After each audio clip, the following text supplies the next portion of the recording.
xibaar yu wér te wóor ca tàng ba abonnez-vous pour ngeen di mën di jot suñuy vidéo.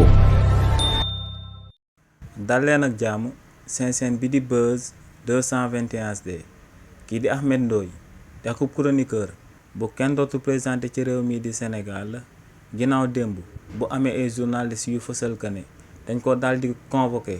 ci biir division des investigations criminelles te li ni mel ay site internet relié woon ko. kii di Ahmed Ndoye yëkkati na ay kàddu daal di koy jëmale si li ni mel kii di Ahmed Ndoye ne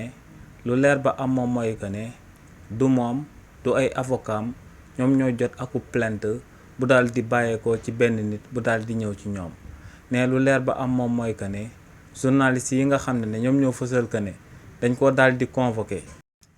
ngir mu dem daal di uyu waa division des investigations criminelles ne ñooñee xibaar yuñ fësal xaajuñ bay dëppoog lu am ne xibaar yooyee warul tey warul suba te ne ñu ëpp ci journalistes yi amal li ni mel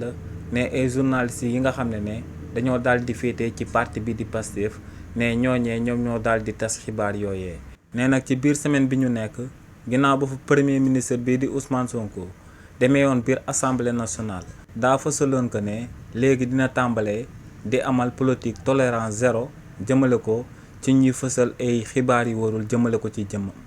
ne li ni mel nag bu fekkee ne yoonu réewu Sénégal daal dinay dëppoonteeg sàmmonteeg kàddu yooyee premier ministre bii di Ousmane Sonko daal di yëkkati ne moom mi nga xam ne démb ba tey ñoo ngi yàq deram ci réseaux sociaux yi ne moom xanaa kon du akub sénégalais comme premier ministre bii di Ousmane Sonko ne ñi nga xam ne ñoom ñoo yëkkati ay kàddu yu warul daal di koy teg ci jëmmam lan la leen yoonu réewu Sénégal di amal. wala ne kon réewu Sénégal daa am justice pour premier ministre bii di Ousmane Sonko ak justice yeneen sénégalais lambda yi. xibaar yu wér te wóor ca tàng ba abonnez-vous pour ngeen di mën di jot suñuy vidéo.